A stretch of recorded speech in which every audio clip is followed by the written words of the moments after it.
तो 11 महीने बाद मधुपुर के बरमसिया के लुकुमुनी वापस घर लौट आई, लेकिन उसकी दर्द भरी दास्तां जानकर आपके रोंगटे खड़े हो जाएंगे। दिल्ली में लुकुमुनी को मानव तस्करों ने 50,000 रुपए में बेच दिया था, जिसके बाद उसके साथ जानवरों जैसा सलूक किया जाता था। एक रिपोर्ट देखिए। बरमसिया के लुकुमुनी के साथ बर्बरता, दिल्ली में जानवरों जैसा होता था सलूक। ह्यूमन ट्रैफिकिंग की शिकार लुकुमुनी की दास्तां रोंगटे खड़े करने वाली है। 11 महीने बाद लुकुमुनी को दर्द भरी जिंदगी से छुटकारा मिला है, लेकिन अब भी अपने साथ हुए जानवरों जैसे बर्ताव को याद करके उसके रोंगटे खड़े हो जाते हैं। लुकुमुनी के साथ बर्बरता, संजय नामक व्यक्ति ने नौकरी का झांसा देकर उसे दिल्ली में बेचा। 11 महीने पहले संजय ने दिल्ली में 50,000 रुपए में उसे बेचा। दिल्ली में लुकुमुनी के साथ होता था जानवरों जैसा सलूक। घर में बंधक बनाकर रखा जाता था, मारपीट की जाती थी, भूखे रखा जाता था, घर वालों से बात करने नहीं दी जाती थी।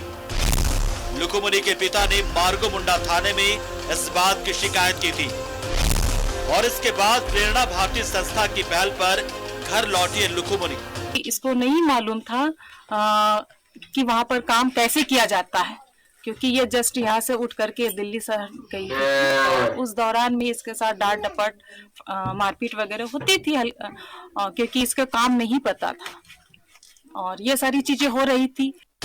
संथाल परगना में सक्रिय मानव तस्करों के जाल में लुकुमुनी फंस गई। परिवार की माली हालत खराब थी, ऐसे में दलाल संजय के बहकावे में आ गई, लेकिन संजय ने उसे दिल्ली में बेच दिया, जिसके बाद लुकुमुनी को शारीरिक और मानसिक रूप से प्रताड़ित किया जाने लगा। पिता की शिकायत पर प्रेरणा भारती संस्था ने श्रमिक केंद्र से संपर्क साधा। झारखंड रेस्क्यू टीम भी एक्टिव हुई। इसके बाद दिल्ली में लुकुमुनी के पोस्टर चिपकाए गए, जिससे डर कर लुकुमुनी को छोड़ दिया गया। जिसके बाद दुमका की एक दंपत्ति के साथ लुकुमुनी वापस अपने घर लौटी। संजय नाम का व्यक्ति इसको लेकर के गया था, क्योंकि इसके घर की स्थिति भी, आर्थिक स्थिति बहुत खराब है। इसके परिवार में पिता है जो मजदूरी करते हैं और एक ये है, 2 भाई बहन है जो कुंवारे हैं। बड़ा भाई है, वो भी एक तरह से अर्धविक्षिप्त है, तो सारी जिम्मेदारी इसके ऊपर आ जा रही थी। संथाल परगना में मानव तस्कर गिरोह सक्रिय है, जो सीधे साधे गरीब आदिवासी युवतियों को निशाना बना रहे हैं।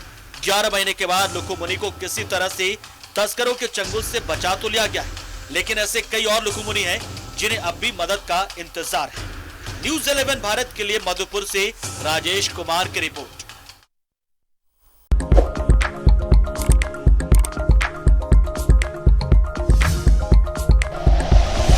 Like and share videos, subscribe करें हमारा चैनल और प्रेस करें बेल आइकॉन। न्यूज़ 11 भारत, सच है तो दिखेगा।